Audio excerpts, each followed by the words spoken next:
ಇದ್ರ ಜೊತೆಗೆ ಸರ್ ನಿಮಗೆ ಯಾವುದಾದ್ರೂ ಪ್ರಶಸ್ತಿ ಅಂತ ನೆನಪಾದಾಗ ತಟ್ಟಂತ ನೆನಪಾಗೋದೆ ONK ಅವರ ಪ್ರಶಸ್ತಿ. ಹೌದು, ಅಂದರೆ ಎಲ್ಲಿ ಅವಮಾನ ಆಗಿರುತ್ತೋ ಅಲ್ಲೇ ಸನ್ಮಾನ ಅನ್ನೋದನ್ನು ನೀವು ತೋರಿಸ್ಕೊಟ್ರಿ. ನಿಮಗೆ ತುಂಬ ಲವ್ ಅಂತೆ ONK ಅವ್ರ ಮೇಲೆ. ಹೌದು ಹೌದು. ಏನು ಸರ್ ಇಂಟ್ರ್ಯೂಗೆ ಕನ್ನಡಪ್ರಭ ಇಂಟ್ರ್ಯೂಗೆ ಹೋಗಿದ್ದೆ. ಸೊ ಅಲ್ಲಿ ಮಾತಾಡ್ತಾ ಕೇಳಿದರು. ಆಗ ನಾನು ಹಾಯ್ ಬೆಂಗಳೂರಿಗೆ ಬರೀತಾ ಇದ್ದೆ. ಅದು ಅವ್ರಿಗೆ ಗೊತ್ತಿತ್ತು. ಅಂದರೆ ಅಲ್ಲಿದ್ದ ಸ್ಟಾಫ್, ಓಕೆ, ಕನ್ನಡಪ್ರಭದ ಸ್ಟಾಫ್ ಯಾರೋ ಕಿವಿ ತುಂಬಿದ್ದಾರೆ. ಅವನು ಅಲ್ಲಿ ಹಾಯ್ ಬೆಂಗಳೂರಲ್ಲಿ ಆ ಶೈಲಿಯಲ್ಲಿ ಇದು ಬರೀಲಿಕ್ಕೆ ನಮಗೆ ಯೋಗ್ಯ ಅಲ್ಲ ಅಂತೇಳಿ ಮೊದಲೇ ಪ್ರಿಪೇರ್ಡ್ ಅವರು. ಆದರೂ ಕರೆಸಿದ್ರು. ಸೊ ನೀವು ಏನು ಮಾಡ್ತೀರಿ? ನಾನು ಸಿನಿಮಾ ಜರ್ನಲಿಸ್ಟು. ಇಲ್ಲಿ ಸಿನಿಮಾದ ಪೋಸ್ಟರ್ ಜನ ಇದ್ದಾರೆ, ನಿಮಗೆ ಇಲ್ಲಿ ಆಗಲ್ಲ ಮೋಸ್ಟ್ಲಿ, ಯಾಕಂದರೆ ನಿಮ್ಮ ಶೈಲಿನೇ ಬೇರೆ. ಶೈಲಿ ಬೇರೆ. ಆ ಶೈಲಿ ನಮಗೆ ಇಲ್ಲಿ ಇಷ್ಟ ಆಗಲ್ಲ. ಶೈಲಿ ಯಾವುದಂದ್ರೆ ಅವರು ಹೇಳದಿದ್ರು ಕೂಡ ನನಗೆ ಗೊತ್ತದು ಹಾಯ್ ಬೆಂಗಳೂರು ಶೈಲಿ ಅಂತೇಳಿ, ಅದು ಇಲ್ಲಿ ಇಷ್ಟ ಆಗಲ್ಲ ಅಂತ. ಸೊ ನನಗೆ ಗೊತ್ತಾಯ್ತು ಆವಾಗಲೂ ನನಗೆ ಸಿಗಲ್ಲ ಅಂತೇಳಿ. ಹೋದೆ. ನಿರಾಶೆ ಏನಾಗಿಲ್ಲ, ಯಾಕಂದ್ರೆ ನಾನು ಯೋಚನೆ ಮಾಡಿದ್ದೆ ಇದು ನನಗೆ ಸಿಗಲ್ಲ ಅಂತೇಳಿ. ಆಮೇಲೆ ಯಳಂದೂರು ಅವರ ಊರು ಮೂಲ, ONK ಮೂಲ ಊರು ಯಳಂದೂರು. ಅಲ್ಲಿ ಒಂದು ಸಂಸ್ಥೆ ನನ್ನನ್ನು ಕರೀತು. ಯಾಕೆ ಅಂತ ಕೇಳಿದೆ. ನಿಮಗೆ ONK ಪ್ರಶಸ್ತಿ ಕೊಡ್ತಿದ್ದೆ. ಎಲ್ಲಿಂದ ಎಲ್ಲಿಗೆ? ನಿನ್ನ ಶೈಲಿ ಇಷ್ಟ ಆಗಲ್ಲ ಅಂತೇಳಿ ONK ನನ್ನನ್ನು ಹೊರಗೆ ಕಳಿಸಿದ್ರು. ONK ಕೀಳಾಗಿ ನಾನು ಹೇಳ್ತಾ ಇಲ್ಲ, ಅದು ನಡೆದ ಘಟನೆ ಆ್ಯಸಿಸ್ಟೀಸ್ ಹೇಳ್ತಾ ಇದ್ದೀನಿ.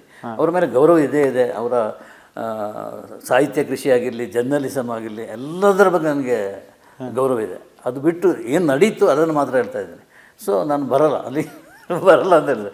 ಯಾಕೆ ಸರ್? ಅದು ಇಲ್ಲಿ ಈಗೀಗ ಆಗಿದೆ, ಇಲ್ಲಿ ಅದನ್ನು ಇಲ್ಲ ನಾವು ತುಂಬ ಗೌರವದಿಂದ ಅವರ ಹೆಸರು ನಿಮ್ಗೆ ಪ್ರಶಸ್ತಿ ಕೊಡ್ತಾಯಿದ್ದೀವಿ ಅಂತೇಳಿ. ಸೊ ಅಲ್ಲಿ ಹೋದೆ, ಪ್ರಶಸ್ತಿ ಕೊಟ್ಟರು. ನಾನು ಮಾತಾಡಬೇಕಲ್ಲ, ಏನು ಸಬ್ಜೆಕ್ಟ್ ಇದೆ? ಇದೇ ಸಬ್ಜೆಕ್ಟ್ ಅನ್ನೋದು. ಕ್ಲಾಪಿನ ಸುರಿ ಮಾಡಿ ನನಗೆ ಆಶ್ಚರ್ಯ, ನಾನು ಮಾತಾಡ್ಬೋದು ಅಂತ ನನಗೆ ಅನ್ನಿಸ್ತು. ಸ್ಟೇಜ್ ಮೇಲೆ ಖುಷಿಪಟ್ಟರು ಎಲ್ಲರು. ಕೊನೆಗೂ ಅರ್ಥ ಆಯ್ತಾ ಸರ್ ನೀವು ಯಾರು ಅನ್ನೋದು? ಯಾರಿಗೆ? ನಿಮಗೆ. ಅಂದರೆ ಪತ್ರಕರ್ತನ, ಪ್ರೋಗ್ರಾಮ್ ಪ್ರೊಡ್ಯೂಸರ್ರಾ, ಸೊ ಒಂದೊಳ್ಳೆ ಯಶಸ್ವಿ ರೈಟ್ರಾ? ಸೊ ಏನು ಇಲ್ಲ, ನಾನು ಎಂದರೆ ಏನು ಅಂತೇಳಿ ಇಲ್ಲ, ಇನ್ನೂ ಅರ್ಥ ಆಗಿಲ್ಲ. ಇನ್ನೂ ಅದನ್ನೇ ಮಾಡ್ತಾಯಿದ್ದೀನಿ. ಒಂದು 3 ಯೂಟ್ಯೂಬ್ ಚಾನಲ್ಗೆ ವರ್ಕ್ ಮಾಡ್ತಾಯಿದ್ದೀನಿ. ಹೇಗೆ ಅಂದರೆ ಒಂದು ಚಾನಲ್ಗೆ ಕೆಲಸ ಮಾಡೋದೇ ಕಷ್ಟ. ಪ್ರೀತಿಯನ್ನು ಕರೆದಿದ್ದಾರೆ, ಕೈ ತುಂಬ ದುಡ್ಡು ಕೊಡ್ತಾರೆ. ಈಗ ಸುಮಾರು ರೀಸೆಂಟಾಗಿ ಒಂದು 2-3 ತಿಂಗಳಲ್ಲಿ ನಡೆದಿರೋ ಘಟನೆ. ತುಂಬ ಒಳ್ಳೆಯ ದುಡ್ಡು ಅಂತ ಖುಷಿ ಆಯಿತು. ಅಂದರೆ ನನ್ನ ಮ್ಯಾಕ್ಸಿಮಮ್ ಸ್ಯಾಲ್ರಿ 50,000. ಓಕೆ. ಈಗ ಸುಮಾರು ಒಂದು 2 ಲಕ್ಷದವರೆಗೆ ದುಡ್ಡು ಬರ್ತದೆ ತಿಂಗಳಿಗೆ. ಅಷ್ಟೊಂದು ಅಂತೇಳಿ ನಾನು ಒಪ್ಕೊಂಡ್ಬಿಟ್ಟೆ. ಒಪ್ಕೊಂಡು ನೋಡಿದ ಮೇಲೆ ಕನ್ಫ್ಯೂಷನ್ ಶುರು ಆಯಿತು. ಅಂದರೆ ಯಾವ್ಯಾವುದಕ್ಕೆ ಯಾವ್ಯಾವ ಪ್ರೋಗ್ರಾಮ್ ಮಾಡಬೇಕು ಅಂತ ಭಾರಿ ಇದಾಯಿತು. ನಾನು ನನ್ನನ್ನು ಮರೆತು ಕೆಲಸ ಮಾಡಲಿಕ್ಕೆ ಶುರು ಮಾಡಿದೆ.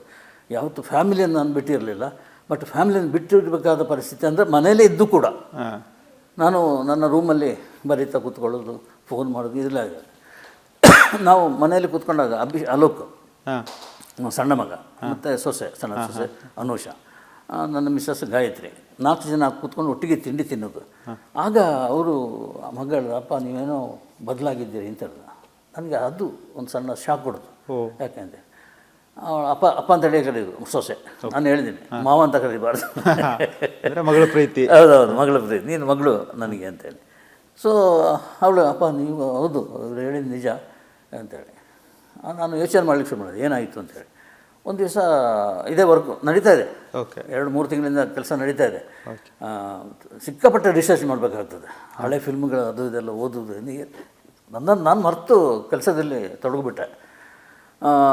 ಮಿಸ್ಸಸ್ ಫೋನ್ ಮಾಡಿದರು, ಗಾಯತ್ರಿ ಫೋನ್ ಮಾಡಿಬಿಟ್ಟು, ಒಂದು 10 ನಿಮಿಷ ನಿಮ್ಮ ಹತ್ರ ಮಾತಾಡಬೇಕಾಗಿದ್ದು, ಟೈಮ್ ಇದೆಯಾ ಅಂತ ಕೇಳಿದರು. ನನಗೆ ಶಾಕ್ ಆಗೋಯ್ತು. ನಾನು ಎಲ್ಲಿದ್ದೀನಿ ಅಂತ ತೋರಿಸಿಕೊಟ್ಟ ವಾಕ್ಯ ಅದು. ತಕ್ಷಣ ಇದೆ, ನಾನು ಅದೆರಡು ಬಿಟ್ಟುಬಿಡ್ತೀನಿ, ನಾನು ಬರ್ತೀನಿ ಅಂತ. 2 ಬಿಟ್ಟು ಈಗ 1 ಚಾನಲ್ಗೆ ನಾನು ವರ್ಕ್ ಮಾಡ್ತಾಯಿದ್ದೆ. ಸರಿ, ಈ ತಿಂಗಳಲ್ಲಿ ನಾನು 2 ಸಿನಿಮಾಗಳನ್ನು ನೋಡಿದೆ, ಅದ್ಭುತ ಸಿನಿಮಾಗಳು. ಒಂದು 45 ಸಿನಿಮಾ, ಉಪೇಂದ್ರ ಅವರು, ರಾಜ್ ಬಿ ಶೆಟ್ಟಿ ಅವರು ಜೊತೆಗೆ ಶಿವಣ್ಣ ಅವರು ಅಭಿನಯದ ಅದ್ಭುತ ಸಿನಿಮಾವನ್ನು ನೋಡಿದೆ. ಇನ್ನೊಂದು ಗಣೇಶ್ ಕಾಸರಗೋಡು ಅವರ 45ನೇ ವರ್ಷದ ಸಿನಿಮಾ ನೋಡಿದೆ. 45 ವರ್ಷದ ಸಿನಿ ಜರ್ನಿಯ ಸಿನಿಮಾ. ಯಾವುದು? 2 ಸಿನಿಮಾಗಳು ನನಗೆ ಸೂಪರ್ ಹಿಟ್ ಅನಿಸ್ಬಿಟ್ಟು. ಏನು ಸರ್ ಇದು 45 ಗುಟ್ಟು? ಪ್ರಾಮಾಣಿಕವಾಗಿದ್ದೆ, ತುಂಬ ಶ್ರದ್ಧೆಯಿಂದ ಕೆಲಸ ಮಾಡಿದೆ, ಶ್ರಮ ವಹಿಸಿದೆ. ಕಷ್ಟ ಬಿದ್ದೆ. ನಾನು ಬಂದ ಟೈಮಿಗೆ ಅದು ಚಿತ್ರದೀಪ ಮುಳುಗಿತು. ಅಲ್ಲಿ ಮುಂಜಾನೆ ಅಂತ ಪತ್ರಿಕೆ ಇತ್ತು, ಪ್ರಜಾಪ್ರಭುತ್ವ ಪತ್ರಿಕೆ ಇತ್ತು, ಟೈಮ್ಸ್ ಆಫ್ ಡೆಕ್ಕನ್, 4 ಪತ್ರಿಕೆನೂ ಮುಳುಗ್ಬಿಡ್ತು. ಆಗ ನಾವು ಚಿತ್ರತಾರ ಅಂತ ಸ್ಟಾರ್ಟ್ ಮಾಡಿದೆವು. ಸ್ಕ್ರೀನ್ ಸೈಜ್ ಕಲರ್ನಲ್ಲಿ ಸೂಪರ್ ಹಿಟ್. ಆಗ ಇದೆಲ್ಲ ಇರಲಿಲ್ಲ, ಏನು ಡೈಲಿ ಸಿನಿಮಾ ಪುಟ ಇರಲಿಲ್ಲ, ಫ್ರೈಡೇ ಮಾತ್ರ ಇತ್ತು. ಇದು ಸೂಪರ್ ಹಿಟ್ ಆದಾಗ ಒಳ್ಳೆ ದುಡ್ಡು ಬರಲಿಕ್ಕೆ ಶುರು ಆಯಿತು. ತಕ್ಷಣ ಯೋಚನೆ ಬಂತು ಅಲ್ಲೊಂದು ಡೈಲಿ ಸ್ಟಾರ್ಟ್ ಮಾಡುವಂಥ. ಈವ್ನಿಂಗ್ ಸ್ಟಾರ್ಟ್ ಮಾಡಿತ್ತು. ಸೊ ಅದು ಎಲ್ಲವನ್ನು ನುಂಗಿಬಿಡ್ತು. ನುಂಗಿ ನೀರು ಕುಡಿದಾಗ ಅದು ಮುಳುಗ್ತು. ಅದು ಮುಳುಗಿದಾಗ ನನಗೆ ಒಂದು ದಾರಿ ಇರೋದು ಅರಗಿಣಿ ಪತ್ರಿಕೆ, ಅಂದರೆ ಅಭಿಮಾನಿ ಪ್ರಕಾಶನ, ಟಿ ವೆಂಕಟೇಶ್ ಅವರು ಕರೆದು ಕೆಲಸ ಕೊಟ್ಟರು. ಸೊ ಹೀಗೆ 45 ವರ್ಷಗಳಲ್ಲಿ ಸುಮಾರು 45 ಪತ್ರಿಕೆ, ಅಂದರೆ ಅಂಕಣ ಬರೆಯೋದನ್ನು ಸೇರಿ ನಾನು ಹೇಳ್ತಾ ಇದ್ದೆ. ಓಕೆ, 45 ಪತ್ರಿಕೆಗಳಲ್ಲಿ ಕೆಲಸ ಮಾಡಿದ್ದೀನಿ ನಾನು. ಒಂದು ಕಡೆಯಲ್ಲಿ ಉಳಿದಿಲ್ಲ, ಒಂದು ಕಡೆಯಲ್ಲಿ ಪರ್ಮನೆಂಟಾಗಿ ನಾನು ಉಳಿದಿಲ್ಲ. ಅಂದರೆ ಅವರು ಡಿಸ್ಮಿಸ್ ಮಾಡಿ ನನ್ನನ್ನು ಕಳಿಸಿದ್ದಕ್ಕೆ ಅಂತ ಹೇಳ್ತಾ ಇಲ್ಲ, ಯಾರೂ ಹಾಗೆ ಕಳಿಸಿಲ್ಲ. ಇನ್ನೊಬ್ಬರು ಕರೆದ್ರು, ಆ ಕಾರಣಕ್ಕೆ ನಾನು ಇದನ್ನು ಬಿಟ್ಟು ಹೋದೆ ಅಷ್ಟೇ.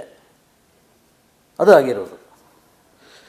ಇನ್ನು ಕೆಲವರು ತುಂಬ ನನ್ನ ಎದುರು ಜಂಬದಿಂದ ಹೇಳ್ಕೊಳ್ತಾರೆ, 45 ವರ್ಷ ಅಂತ, 45 ಪತ್ರಿಕೆ ಅಂತ, ಒಂದು ಪತ್ರಿಕೆಯಲ್ಲಿ ನೆಲೆಯಾಗಿ ನಿಲ್ಲಕ್ಕೆ ಆಗಲ್ಲ ನಿನಗೆ.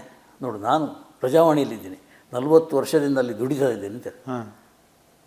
ನಾನು ಏನು ಹೇಳಲ್ಲ, ನಾನು ಹೇಳಿದ್ದು ಇಷ್ಟೇ, ನಿಮ್ಮನ್ನು ಯಾರೂ ಗುರುತಿಸಲಿಲ್ಲ, ಯಾರೂ ಕರೆದಿಲ್ಲ, ನಿಮ್ಮ ಪ್ರತಿಭೆ ಅಲ್ಲಿಗೆ ಮಾತ್ರ ಸೀಮಿತ, ಆದ್ದರಿಂದ ಇನ್ಯಾರು ಕರೆದಿಲ್ಲ, ನನ್ನನ್ನು ಎಲ್ಲರೂ ಕರೀತಾರೆ. ಅದಕ್ಕೆ ನಾನು ಹೋಗಿದ್ದೀನಿ ಅಷ್ಟೇ. ಇದ್ರ ಜೊತೆಗೆ ಸರ್, ಮೊನ್ನೆ ನನ್ನ ಸ್ನೇಹಿತ ಹೆಣ್ಣು ನೋಡೋಕೆ ಹೋಗಿದ್ದ. ಹೆಣ್ಣು ನೋಡ್ಕೊಂಬಂದ, ತುಂಬ ಚೆನ್ನಾಗಿದೆ ಮಗ, ಸುಂದರವಾಗಿದ್ದಾಳೆ, ಅದ್ಭುತವಾಗಿದ್ದಾಳೆ, ನೋಡೋಕೆ ತುಂಬ ಲಕ್ಷಣವಾಗಿದ್ದಾಳೆ ಅಂತೆಲ್ಲ.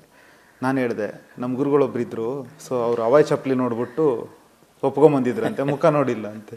ನಿಜನೇ ಸರ್? ಯಾವ ಕಾಲ ಸರ್, ಅಂದರೆ ಮುಖ ನೋಡ್ದೇನೆ ಬರೀ ಹವಾಯಿ ಚಪ್ಪಲಲ್ಲಿ ನೋಡಿ. ಅದು ಮುಖಕ್ಕಿಂತ ಹೆಚ್ಚಾಗಿ, ರೂಪಕ್ಕಿಂತ ಹೆಚ್ಚಾಗಿ, ಎಸ್ಪೆಷಲಿ ಗುಣದ ಬಗ್ಗೆ ನಾನು ಒಂದು ಕಲ್ಪನೆ ಮಾಡ್ಕೊಂಡಿದ್ದ ಹಾಗೆ.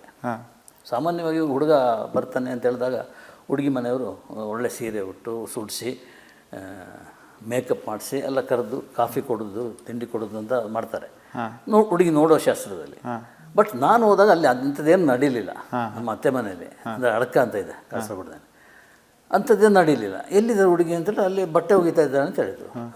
ಇದೆಂಥದ್ದು, ನನ್ನ ಕಲ್ಪನೆಯೇ ಅಲ್ಲಿ ಕುಸಿದು ಬಿತ್ತು. ಹಾಗೆ ನಾನು ಬರ್ತೀನಿ ಈಗ ಅಂತೇಳಿ ಸೀರೆ ಹೋದೆ ಬಟ್ಟೆ ಒಗೆಯಲ್ಲಿಗೆ. ಹೋದ ತಕ್ಷಣ ನನಗೆ ಕಂಡಿದ್ದು ಕಾಲಲ್ಲಿ ಇಷ್ಟು ಕಾಲಿನ ಸೈಜನ್ನು ಮೀರಿದ ಒಂದು ಹವಾಯಿ ಚಪ್ಪಲಿ. ಅದು ನೋಡಿ ಸೀದಾ ಬಂದು ಹೇಳಿದೆ, ನನಗೆ ಹುಡುಗಿ ಇಷ್ಟ ಆಗಿದೆ. ಮುಖ ನೋಡಿಲ್ಲ, ಹುಡುಗಿ ಇಷ್ಟ ಆಗಿದೆ ಅಂತ ಹೇಳಿದೆ. ಯಾಕೆ ಅಕ್ಕ ಕೇಳಿದ್ಲ ಆಮೇಲೆ, ಯಾಕೆಂದರೆ ಕಾಲಿನ ಸೈಜಿಗಿಂತ ಹೆಚ್ಚಿನ ಅಳತೆಯ ಚಪ್ಪಲಿ ಹಾಕ್ಕೊಂಡಿದ್ದಾಳೆ. ಅಂದರೆ ಎಲ್ಲಿಗೂ ಕೂಡ ಎಜಿಸ್ಟ್ ಆಗುವಂಥ ಗುಣ ಆಕೆಯಲ್ಲಿ ಇದೆ. ನಾನು ಎಷ್ಟು ಅದ್ಭುತವಾಗಿದೆ. ನಾನು ಬಡ ಪತ್ರಕರ್ತ. ಅಕಸ್ಮಾತ್ ತುಂಬ ನಿರೀಕ್ಷೆ ಇಟ್ಕೊಂಡು ಕನಸು ಕಟ್ಕೊಂಡು ಬಂದಿದ್ದರೆ ನಿರಾಶೆ ಆಗ್ಬೋದು. ನನ್ನ ಸಂಬಳ ಆಗಿರಲಿ, ಅದಾಗಲಿ, ಅದು ಯಾವುದೂ ಇಲ್ಲದೆ ಒಂದು ಚಪ್ಪಲಿಯಲ್ಲಿ ನಾನು ಅದನ್ನು ಅರ್ಥ ಮಾಡ್ಕೊಂಡೆ, ಅವ್ರ ಗುಣನ ಅರ್ಥ ಮಾಡಿಕೊಂಡೆ. ನನ್ನ ಇದು ಚಾಯ್ಸ್ ತಪ್ಪಾಗಲಿಲ್ಲ, ಕರೆಕ್ಟಾಗಿದೆ. ಇವತ್ತಿಗೂ ಅಷ್ಟೇ, 39 ವರ್ಷ ಆಯಿತು ನಾನು ಮದುವೆಯಾಗಿ. ಆ ಗುಣ ಅವಳಲ್ಲಿ ಇನ್ನೂ ಇದೆ ಮತ್ತು ನನಗಿಂತ ಹೆಚ್ಚು ಹೆಸರು ಮಾಡ್ಕೊಂಡಿದ್ದಾರೆ ಕುಟುಂಬದಲ್ಲಿ. ಅದೇ ಗೊತ್ತಾಯ್ತು. ಅಂದರೆ ಪ್ರತಿದಿನವೂ ಪ್ರತಿ ಕ್ಷಣವೂ ಗಾಯತ್ರಿ ಮಂತ್ರ ಪಠಿಸ್ತೀರಂತೆ. ಹೌದು, ಅದಕ್ಕೆ ಇನ್ನೊಂದು ಕಾರಣ ಇದೆ. ಡಾಕ್ಟರ್ ಹತ್ರ ಹೋಗಿದ್ದು, BP ಇದೆಲ್ಲ ಚೆಕ್ ಮಾಡೋಣ ಅಂತೇಳಿ. ಹೋದಾಗ ಈ ವಯಸ್ಸಲ್ಲಿ ನೀವು ನನಗೆ ಡ್ರೈವ್ ಮಾಡೋದಂದ್ರೆ ತುಂಬ ಇಷ್ಟ, ತುಂಬ ಅಂದರೆ ತುಂಬ. ಈ ವಯಸ್ಸಿನಲ್ಲಿ ಡ್ರೈವ್ ಮಾಡುವಾಗ ಪಕ್ಕದಲ್ಲಿ ಯಾರನ್ನ ಕೂರಿಸಿ ಅಂತೇಳಿ ಹೇಳಿದರು. ಅದು ಹೇಳುವಾಗ ಪಕ್ಕದಲ್ಲಿ ಮಿಸ್ಸಸ್ ಇದ್ದರು. ಹಬ್ಬ, ನನಗೊಂದು ಸೀಟ್ ಸಿಕ್ತು ಅಂತ ಯೋಚನೆ ಮಾಡಿದ್ದಾರೆ ಹಾಗೆ.